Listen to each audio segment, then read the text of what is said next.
Alright, welcome everyone to the final video of our 6-part series in the set review for Throne of Eldraine, the new Magic the Gathering set coming out this coming week.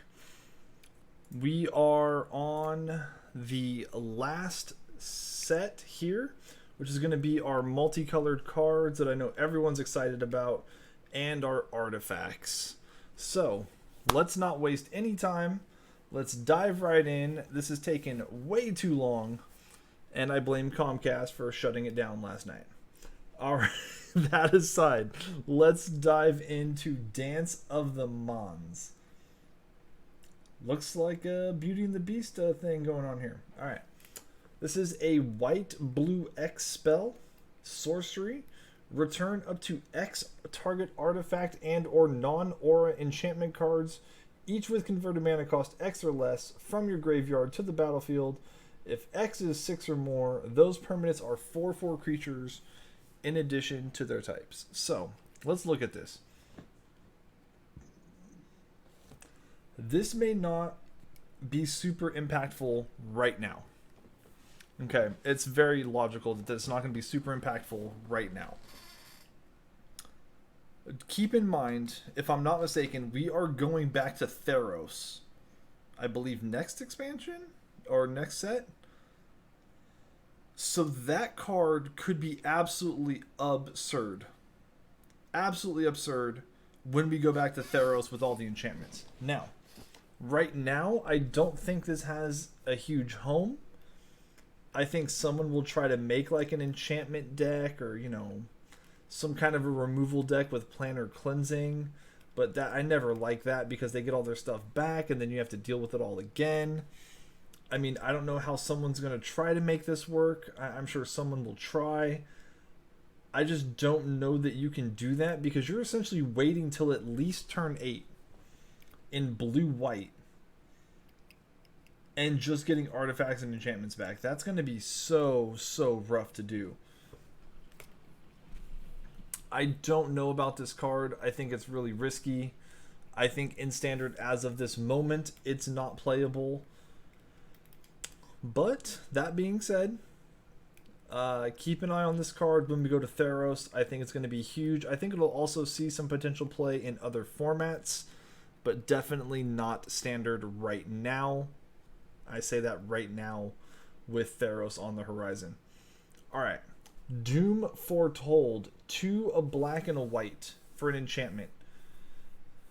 At the beginning of each player's upkeep, that player sacrifices a non-land, non-token permanent. If that player can't, they discard a card, lose 2 life, you draw a card, you gain 2 life, and you get a 2/2 knight. And then you sacrifice Doom Foretold. So this basically just whittles them down in terms of permanence until there's nothing left, and then you get a payoff on top of that in terms of a 2-card swing, a 4 life swing, and a 2/2 knight for your trouble. Now this has me looking at this going, well, you have Doom Foretold, right? You have Doom Foretold.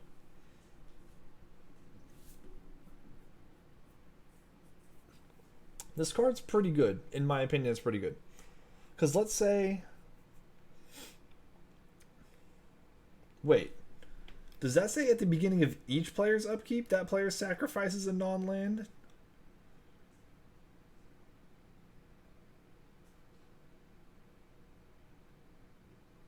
So you have to do it.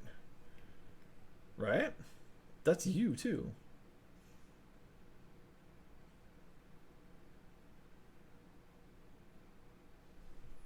But how does that work? You would discard a card, I would lose 2 life, and then I draw a card and you gain 2 life. Like, does that work that way? Wait, it's really weird.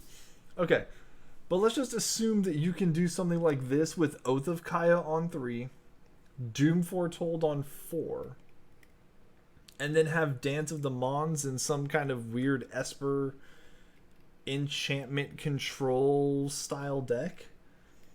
You know, it does include artifacts. So if there's some good artifacts, you know, you could play, you know, the black legendary artifact, the blue one. I mean, you can play all sorts of cheapy little artifacts. Even the one blue wishing well that has you scry 2 and then draw 2 eventually. I mean, this could have some potential. I like this little wombo combo here. I'm not sure about this being super playable unless you're playing like a deck where you want to be sacking 1/1s or tokens. I'm thinking the I never remember that chick's name. The vampire that's you know, when a creature dies, you gain 1, your opponent loses 1. Celebrant, yeah, that one. Thank you. Yeah, it could be good. This card could be good on its own. I think this has some promise in pairing with it or something like it. But this card seems pretty good. I like it. Alright, Drown in the Lock. Black and a blue instant. Choose 1. Counter target spell with converted mana cost less than or equal to the number of cards in its controller's graveyard. Okay. Destroy target creature with CMC less than or equal to the number. Okay. I like this card. I like this. It's like a late game Tyrant Scorn, just with better options for the late game, so you can just counter something after you've just whittled away their board, killed their stuff. You're like, hey, I get a 2-mana removal spell or a 2-mana counter spell. My choice. I like this card. It's a strong card. I do like this card a lot. I like it. I think it has really good potential to be like at least a 2 of in some kind of Dimir control deck. Alright, Escape to the Wilds. We have a 5-mana sorcery, 3, a green, and a red. Exile the top 5 cards of your library. You may play cards exiled this way until the end of your next turn. You may play an additional land this turn. 5 cards is a lot, but so is 5 mana.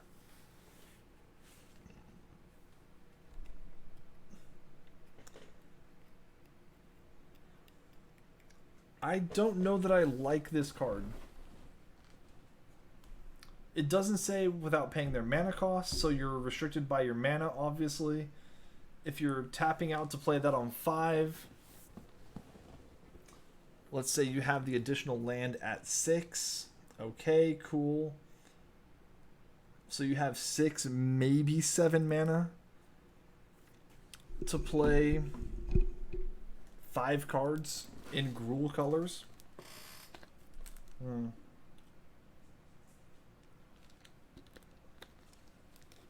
I don't know.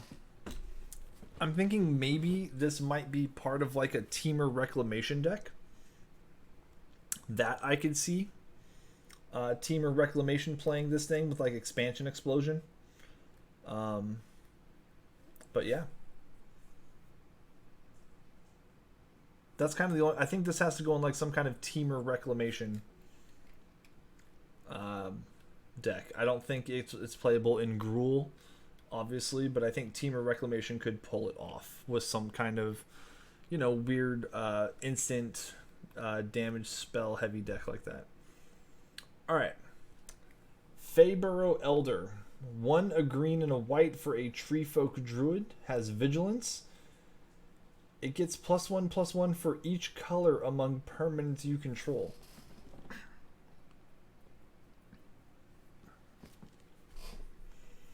So he comes in as a 2/2, right? Because I would assume he counts himself when he enters the battlefield. Tap for each color among permanents you control. Add 1 mana of that color. That's pretty good. So you play him on 2, he would, if you don't play anything else or have any other colors, he would tap for a green and a white. That's pretty good.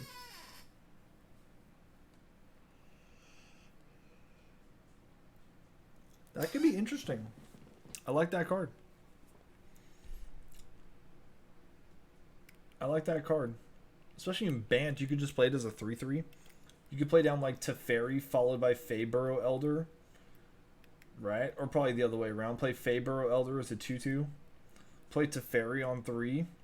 bounce whatever threat they had, and then you can tap and add 3 colors. It's not bad. You could even play a Risen Reef off of that. That's really good. Alright, here's the man. He's back. Garok. Cursed Huntsman. 6 mana. Legendary Planeswalker. Garuk. 0 loyalty. Comes in with 5 counters. That's not bad for a 6 mana Planeswalker. Create 2 2/2 black and green wolf creature tokens with, when this creature dies, put a loyalty counter on each Garuk you control. Not bad. Not bad at all. Okay? Creates good chump blockers and increases your ability to, you know, get to his ultimate, which is literally only 1 away anyway. Without a plus ability, though, this is how he activates his plus, so you need these things to die. Alright. -3, immediately destroy target creature, draw a card. That's really nice. I like that. 6 mana removal spell. I keep the Planeswalker in play. I draw a card. It's very good. Okay. Oh, excuse me. Alright, and -6, so if you have a wolf die, he gets 6. You get an emblem with creatures you control, you get +3/+3 and have trample. So you can start pumping out some 5/5s with trample. That's pretty good. I mean, he definitely cares about himself. He wants to protect himself and get everything he can. That's a fairly good Planeswalker. I like that Garuk. Okay. Alright, Grumgully the Generous. 3 mana Gruul creature, 1 a red and a green, for a legendary Goblin Shaman. Each other non-human creature you control enters the battlefield with an additional 1/1 counter on it. Huh. Alright.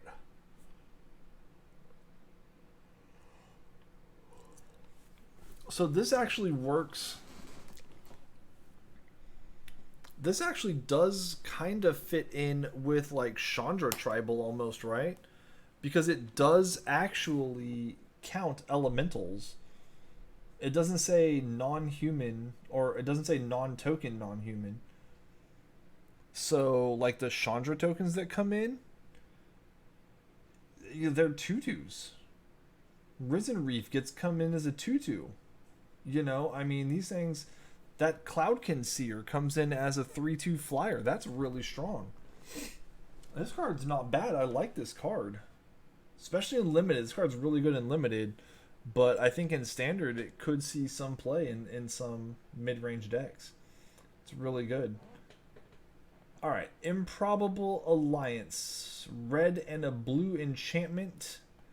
Whenever you draw your second card each turn, create a 1/1 blue fairy creature token with flying. Has an ability for 6 mana, draw a card, discard a card. Not really standard playable. I don't even know if it's limited playable. But it could create some, you know, nice chump blockers. I don't think it's really going to do much.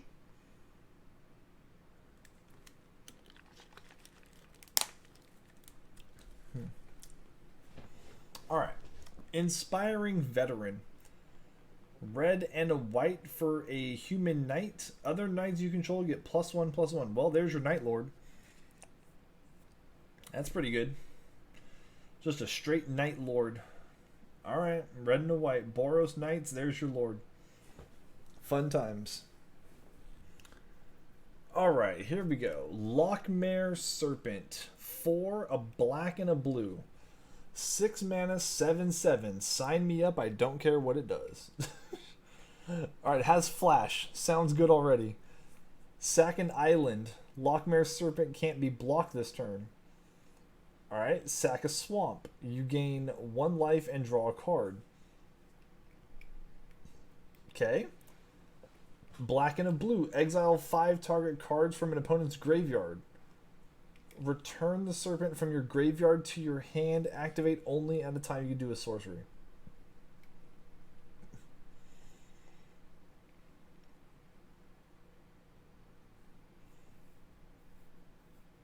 Sign me up for that bad boy. Absolutely sign me up for this guy. This is fantastic. I love this card. Alright. Marleaf Pixie. Green and a blue, 2/2 flyer, taps for a green or a blue. Alright, just a good little mana creature there in green-blue. Not bad. It's not going to be in Simic Flash, obviously, but some kind of maybe Sultai deck. Could be in a Teamer deck. I don't really know where it would fit, but, you know, with Llanowar Elf gone, everyone's looking for that, you know, little bit of extra punch. But it is a flyer. It is shockable compared to Leafkin Druid, but it does add blue compared to Leafkin Druid only adding green. Alright. This card's just really good, dude. I like this Lochmere Serpent. Dude, this thing's really freaking good. Alright. Let's look at Oko, Thief of Crowns. I know everyone has opinions on this card. I know this card's kind of up and down with everybody. I actually like this card. Alright, +2, create a food token.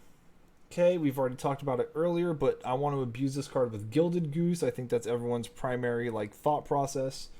Just when you see Gilded Goose on 1, you can go Oko on 2 and create, you know, food tokens to just kind of continue to get you ramped up there.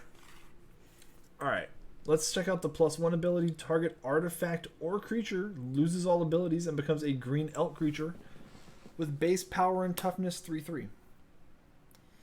So we talked about a card earlier in mono green. The one that comes in, it's an enchantment aura, and it turns something into a 3/3 elk. Loses all abilities. The same thing as Oko's +1.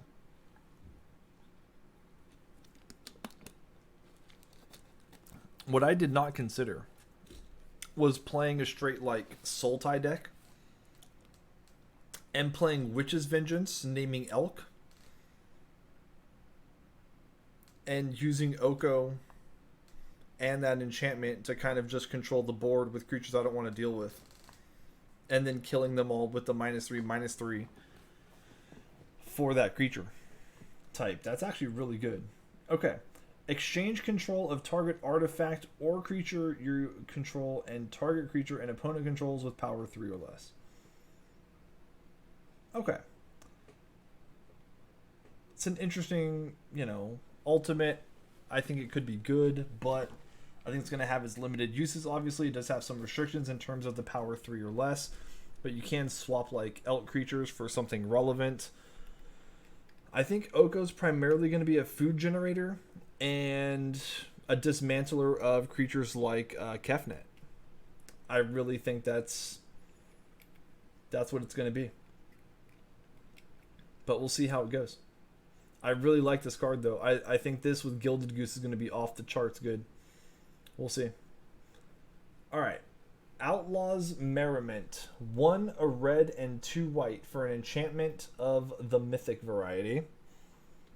At the beginning of your upkeep, choose one at random. Create a red and white creature token with those characteristics.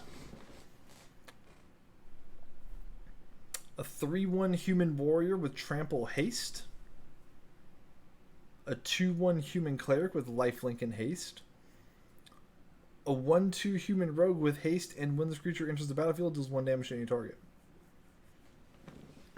That's pretty good. And it just stays out there and you continue to do that. That's pretty good.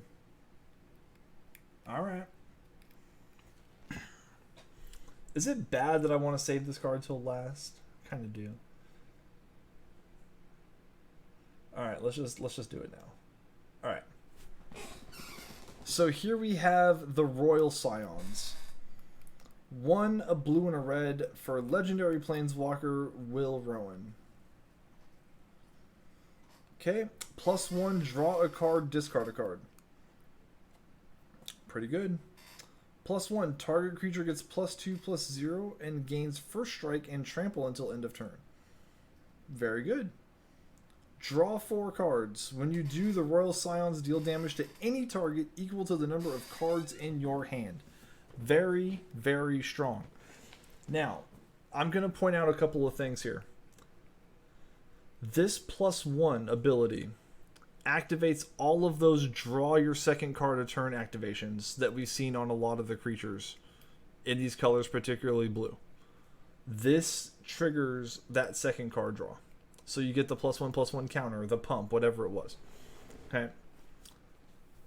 This also being played in that Fires of Invention deck that I was talking about last night when we were doing the red video allows for more card draw, discarding what you don't need. This also works well, the +1 ability, the second one here, +2/+0, and gains first strike and trample. Imagine this with Crackling Drake. That seems pretty good to me. That seems very, very good to me. And I can absolutely see this being played in like Fires of Invention, Crackling Drake deck. You know what I mean? I really can see this thing being played in a lot of decks that use this, loot ability especially, and then have just some strong creatures that would love to gain trample. I think I see a lot of potential in this card. This card's fantastic. I love it. Alright, Savvy Hunter, 1 a black and a green for a 3/3 human warrior. Whenever Savvy Hunter attacks or blocks, create a food token. Okay. Sack 2 foods, draw a card. Okay. Alright, sure. Kind of just whatever. Not really amazed by it there. Alright, Shine Chaser, 1 a blue and a white. It's a 1/1 fairy with flying vigilance. It gets +1/+1 as long as you control an artifact. 1/1 as long as you control an enchantment. It's a good card. I don't think it's standard playable. Other formats for sure, definitely.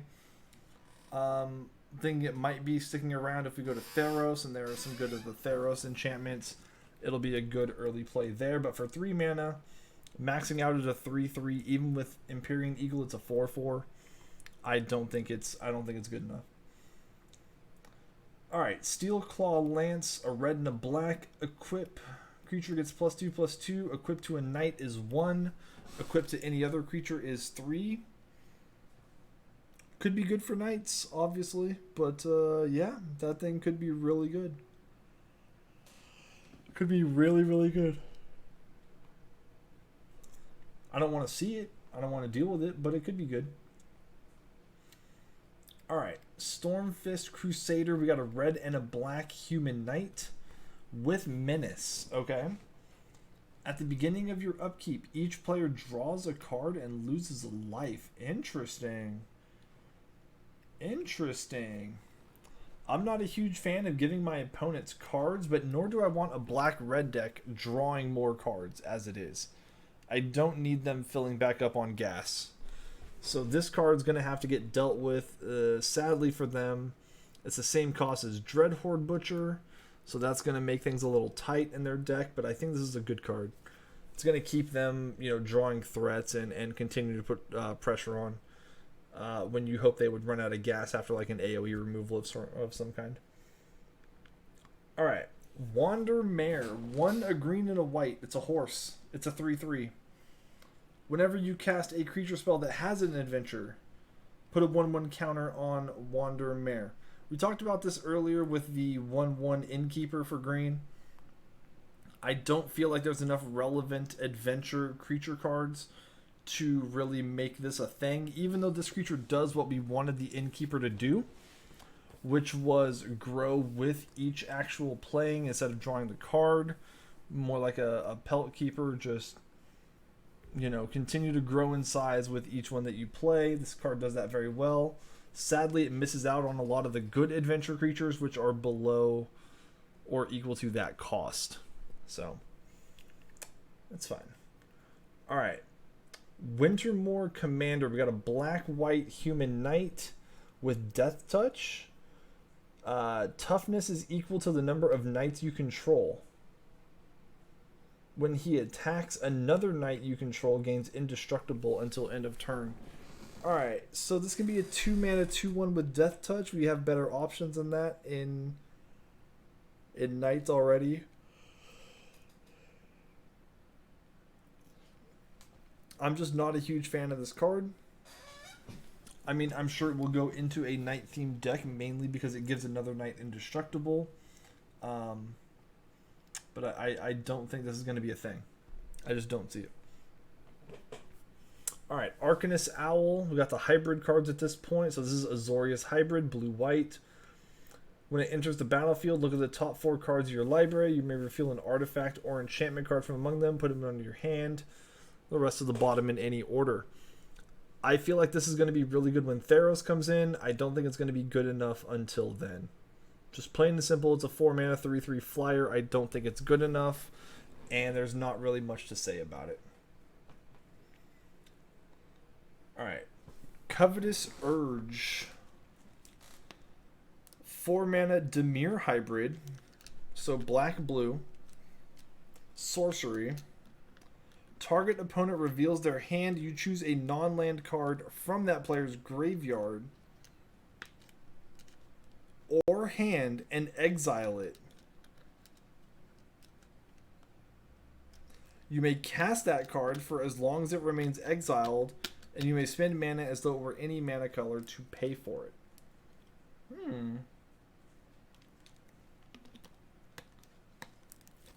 That's interesting. So you look at their hand, see what they're working with. If you don't like anything out of their hand, you can exile something out of their graveyard. That's interesting. I think the mana cost might be a little steep for what it's doing, especially at sorcery speed. But I like the potential of this card, particularly maybe in the sideboard. I do like this card as like a catch 'em off guard card.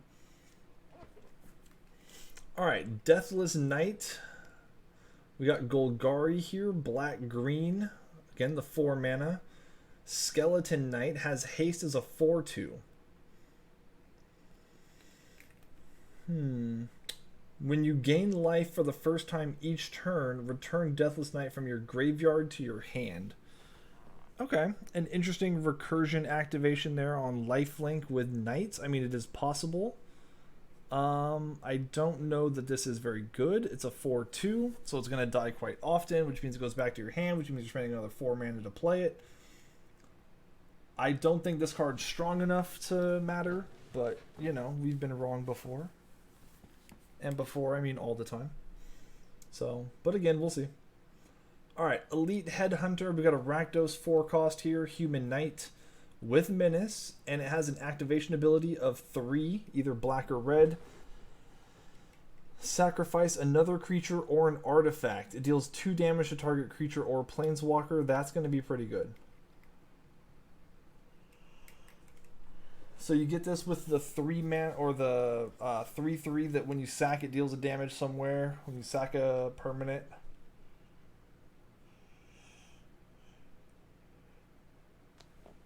Excuse me, jeez, oh man, okay. Alright. It's a good way to finish pinging off planeswalkers. I think this card's reasonable. I mean, I don't know how good it is for standard. They usually don't top out at these kind of, you know, high cost cards, but I'm sure someone will try it out. Won't be me, but, you know, I think this card has potential with that activation ability. It's very good. Alright, Fireborn Knight. 4-mana hybrid for Boros, so red-white. It's a 2/3 human knight with double strike. And you can pay 4 to pump him +1/+1 until EOT. Good. I'm sure it will kind of be the top end of a Boros Knights deck, but in terms of relevance, I don't see it being great. Hang on one second.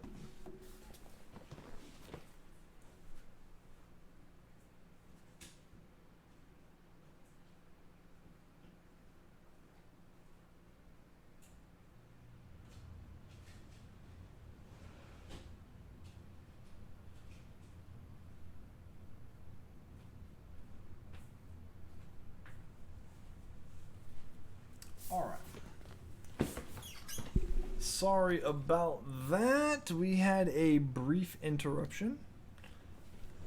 Alright, so we're talking about the Fireborn Knight. I think it's going to top out Rakdos, or not Rakdos, Boros Knights. Again, the +1/+1. Yeah, not for another 4 mana. No thank you. Pretty easily killed, though, with the stuff that's in the format in terms of removal. There's a lot of 3 mana removal that's relevant. With the new Lightning Shock or Lightning Strike replacement. I just don't know that that card's going to be enough. We'll see, though. Alright, Lock Dragon. the Is It card in the 4 mana hybrid, so red blue. It's a 3/2 flyer. When Lock Dragon enters the battlefield or attacks, you may discard a card. If you do, draw a card. Okay, so this can just get rid of your excess lands. It can get rid of something that maybe you don't need for the matchup you're in, and try to get something a little more relevant. For a 4 mana 3/2 flyer that loots on attack, not necessarily combat damage, but just on the attack phase, it's okay. I think it's good and limited. I think it's going to have nice evasion, nice, kind of get through your cards, with the looting style there. But in terms of standard, I don't think it's playable, especially when Crackling Drake's already in those colors and it just nets you a card. And it doubles your toughness. So, yeah, I think Crackling Drake's just infinitely better. Alright. Occam Ranger. This is the Celestia hybrid. It's 4 mana, green or white. Your choice. It is an elf knight. It does have an adventure at sorcery speed for 4. Create 2 1/1 white human creature token knights. Or no, just human creature tokens. Okay, sorry. Yeah. So it's 4 mana for 2 1/1s. And then you can pay 4 for a 2/2 knight. And then that knight has tap. Creatures you control get +1/+1 till end of turn, so you're not even swinging with it. You're just keeping it back to pump everything else by 1. I do not like this card. It's within shock range. It's within flame sweep range. I don't think this card's very good at all. Rampart Smasher. This is the Gruul 4 mana hybrid card, so red-green. It is a 5/5 giant. Rampart Smasher can't be blocked by knights or walls. Okay, so just like hey, you want to play your theme deck, I'm going to get in there and just drop this guy. Have fun. Let me know how that works out for you. Alright. Resolute Rider. This is the Orzhov colors for the 4 mana hybrid, so black-white. And it's a human knight as a 4/2. Has 2 abilities for the Orzhov colors. 2 mana, Resolute Rider gains lifelink. Okay, and then for 3 mana, it gains indestructible until end of turn. So, 4 mana to cast a 4/2, 2 mana to give it lifelink, 3 mana to give it indestructible. It's really asking a lot of a card to do, but overall it's not terrible except for its stats. I'm not a fan of the 4/2. It's way too easily dealt with and killed, and if you want to keep it around, you have to pay another 3. Just don't like that. If I'm playing Orzhov, there's other things I want to use my mana on, most likely, other than keeping this alive. Alright, and here is the Simic 4-cost hybrid Thunderous Snapper. It's a Turtle Hydra as a 4/4. Whenever you cast a spell with CMC mana cost 5 or greater, draw a card. If I want to play something like this that triggers this, I'll play Kiora in Standard. I would just play Kiora, honestly. Because the creatures with 4 power are easier to trigger than a spell with 5.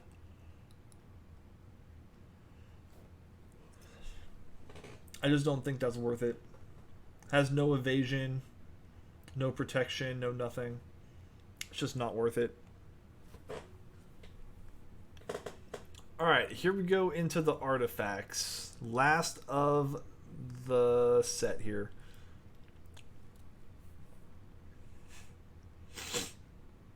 Alright, we got the Clockwork Servant, 3 mana, 2/3 artifact gnome creature. Adamant Clockwork Servant enters the battlefield. If at least 3 mana of the same color was spent to cast it, draw a card. Not really feeling this one, though. It's kind of like, whatever. It's a 2/3. Dies fairly easily for 3 that might get you a card. Yeah, I don't think so. I think there's a better way to spend your 3 mana. Alright. Crashing Drawbridge. 2 mana artifact creature wall. Defender creature, tap creatures you control gain haste. That's interesting. Do I want to take a turn off with probably what is an aggressive sounding deck to give a creature haste on a tap?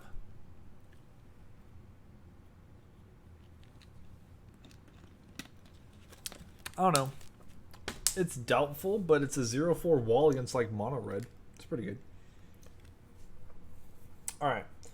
5 mana Enchanted Carriage. It's a vehicle. Alright, it does have crew 2, but it is a 4/4 vehicle. When Enchanted Carriage enters the battlefield, create 2 1/1 white mouse creature tokens, which happen to be a total of 2. So next turn it could totally crew that vehicle. Not bad. Clockwork Servant. Oh no, that's the one above it. Not bad. Alright, Ginger Brute. 1 mana, 1/1 artifact creature food golem. Has haste. Absolutely broken. 1 mana, Ginger Brute can't be blocked this turn except by creatures with haste. And then you can pay 2 and treat him like a food token, sack him, and you gain 3 life. The artwork is just awesome, though. It's just awesome artwork. It's great. Okay, 2 mana Golden Egg. Artifact food. When Golden Egg enters the battlefield, draw a card. Sacrifice the Golden Egg. Add 1 mana of any color. 2 and tap, sack it, you gain 3 life, so just like a food token. Alright, not a huge fan of this card. I mean, it's 1 and a tap, sack it, add 1 mana any color. Okay. Not a huge fan of this card. Alright, Hinge Walker. It's a 3 mana 2/2 golem. If at least 3 mana was spent of the same color to cast it, it enters the additional 1/1 counter. So that's 3/3 for 3. If I pump the same color into it, not really feeling that one. Alright.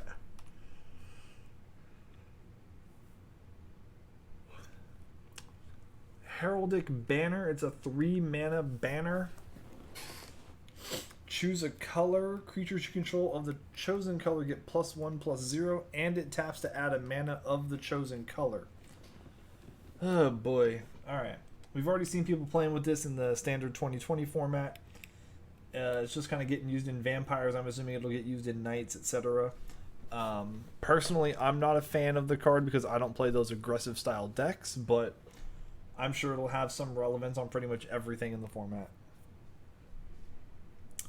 Inquisitive Puppet. 1 mana 0/2. When it enters the battlefield, scry 1. Exile Inquisitor Puppet. Create a 1/1 white human creature token. Okay.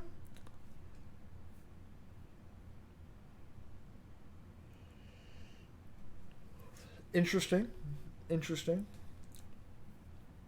I mean, you don't even have to pay this to exile him, so just do it at instant speed. Alright, and we have 2 mana for the Jousting Dummy. Scarecrow Knight. 3, the dummy gets +1/+0 until end of turn. Alright, let's just move on. I don't even want to talk about that card. Alright. Lochwain Gargoyle. It's a 1 mana 0/3. 4 mana, it gets +2/+0 and flying. So for 4 mana, you can turn it into a 2/3 flyer. Otherwise, it's just going to sit there and block red deck or some knights early on, and even then, it's going to get run over eventually. Pretty limited card there. It doesn't even have flying unless you pay the 4.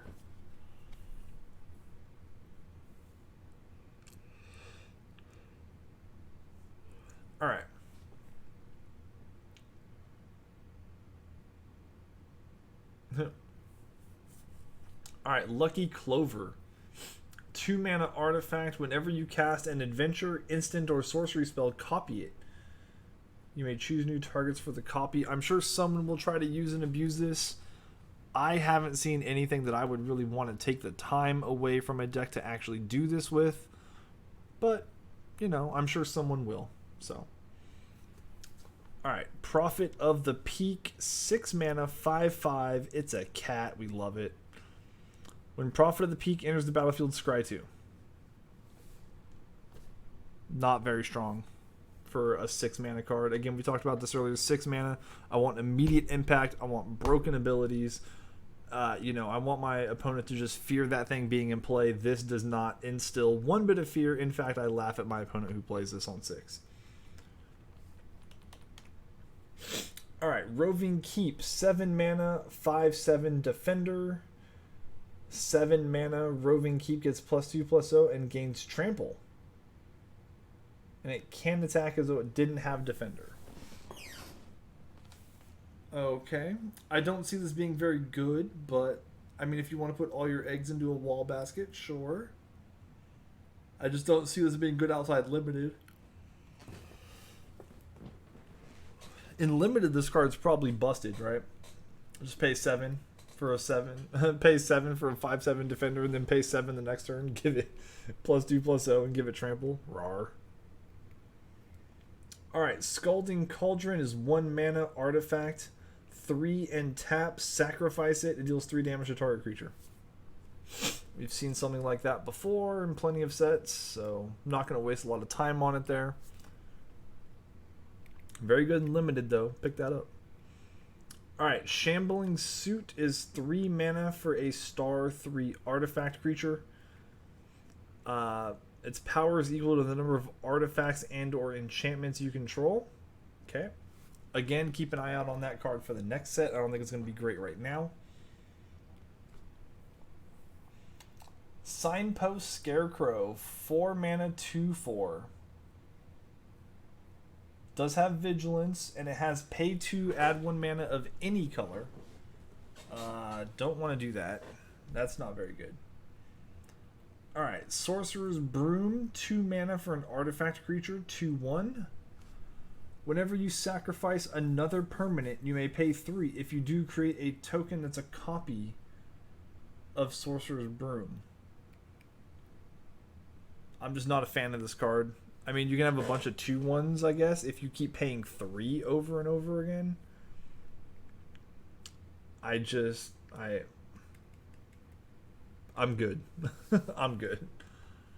Alright, here we go. Sorcerer's Spyglass reprint. So we all know what this card does. We've been playing with it for a while. It's money. It's great. It's going to be good.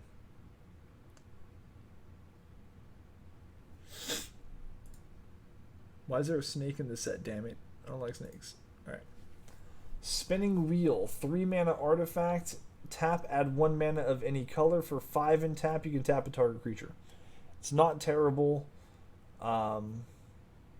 Probably really good and limited. I don't think it has standard implications as of right now. But it is a 3 mana artifact, tap for any color.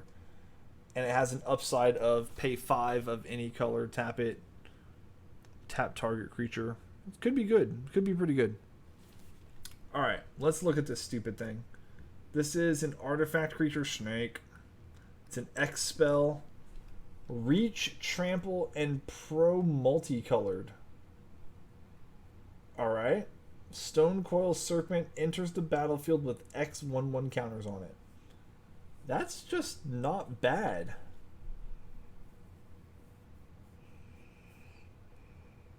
Huh.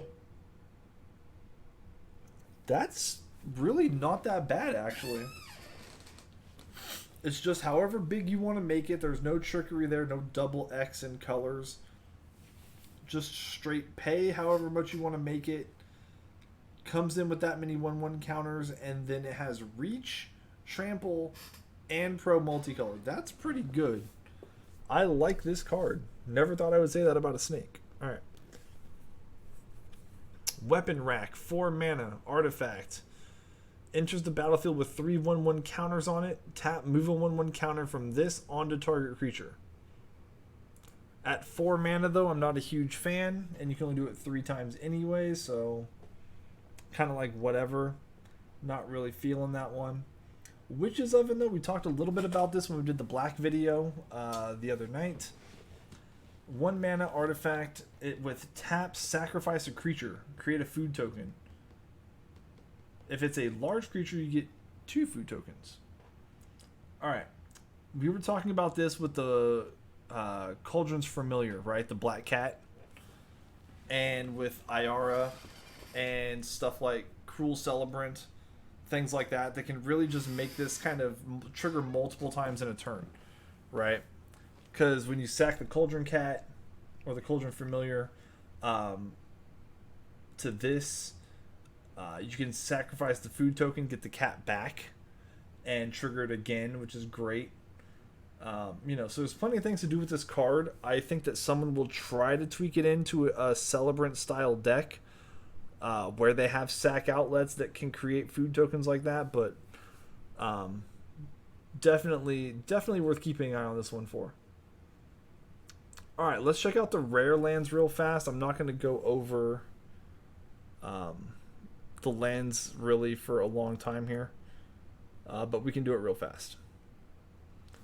Alright, so we have the Castle Ardenvale. It's the white land. Comes in tapped unless you have a plains. Taps for a white and 2 white. Create a 1/1 white human creature token. So it's 4 mana. Tap that. So 5 mana total for a 1/1 human creature. Okay. A little slow in my opinion, but you know, it is what it is. Alright, Castle Embereth. Obviously comes in tapped unless you have a mountain. Add red. This is better. 3 in a tap. Creatures you control get +1/+0. Okay. I mean, it's not great, but the ability could be worse, right? For red, that's at least a relevant ability. Alright, Castle Grarenbrig. Comes in tapped unless you have a forest. Okay. Adds green. 2 and 2 green tap. So it costs you 5 mana to activate this, right? And it gives you 6 green mana that you can spend only to cast creature spells or activate abilities of creatures. So you get 1 additional mana to use this. That's weird. Not a fan of that. I don't know.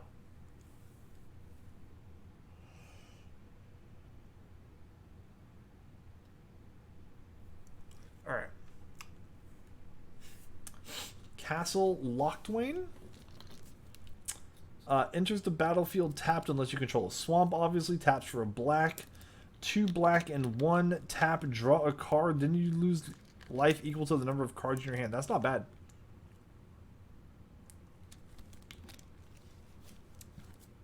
I like that card. I actually do like that card. That's a good source of draw power for like a mono black deck. That's pretty good. Alright, Castle Vantress. Obviously, if you control an island, it doesn't come in tapped. Taps for a blue. 2 and 2 blue, scry 2.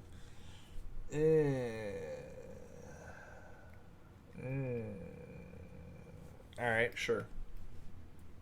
Dwarven Mine comes in tapped unless you control 3 or more mountains, and when it enters the battlefield untapped, you get a 1/1 dude. Okay. Fabled Passage, sacrifice it, search your library for a basic land card, put it onto the battlefield tapped, then shuffle your library. Then if you control 4 or more lands, untap that land. Interesting.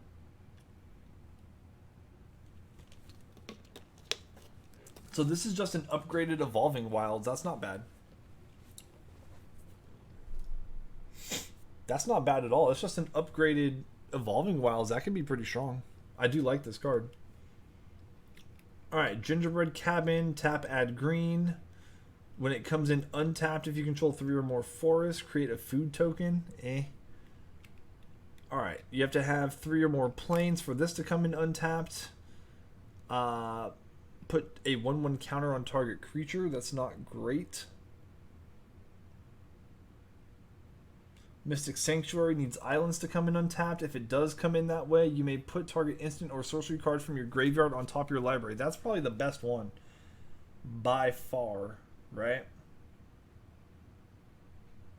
Oh, we have the black one still, Witch's Cottage. Okay.